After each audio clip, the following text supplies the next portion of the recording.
இன்னைக்கு என்னோட வெயிட்டை மெயின்டைன் பண்றதுக்காக எப்படிலாம் சாப்பாடு எடுத்துக்கிறேன்னு சொல்லிட்டு உங்க கூட ஷேர் பண்ணிக்கிறேன். எப்பவும் போல எம்டி ஸ்டொமக்ல வந்து வெயிட் வந்து செக் பண்ணிடுவேன். 57.45 இருக்கு. 57 வந்து மெயின்டைன் ஆயிட்டு இருக்கு. Super super.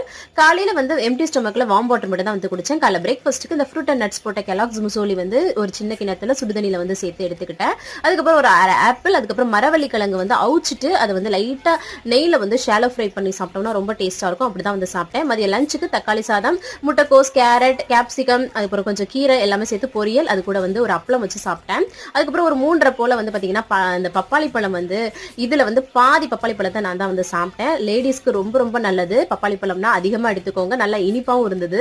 அதுக்கப்புறம் 6:30 போல வந்து டின்னர் வந்து எடுத்துக்கிட்டேன். முளைக்கட்டிய பயிர் வந்து அவிச்சு எடுத்துக்கிட்டு அது கூட மரவள்ளி கிழங்கு வந்து அவிச்சது வந்து இருந்தது, அதையும் எடுத்து சாப்பிட்டாச்சு. அதுக்கப்புறமா 1 மணி நேரம் நல்லா வாக்கிங் போனேன். அதுக்கப்புறம் ஹஸ்பண்ட் வரும்போது கேக் வந்து வாங்கிட்டு வந்தாங்களா, இது வந்து ஸ்வீட்டும் கம்மியா இருக்கும். ஒரு கேக் வந்து சாப்பிட்டுட்டு ஒரு பிளாக் காஃபி வந்து குடிச்சாச்சு. நாளைக்கு நல்லா பண்றேன்னு சொல்லிட்டு பார்க்கலாம். பாய்.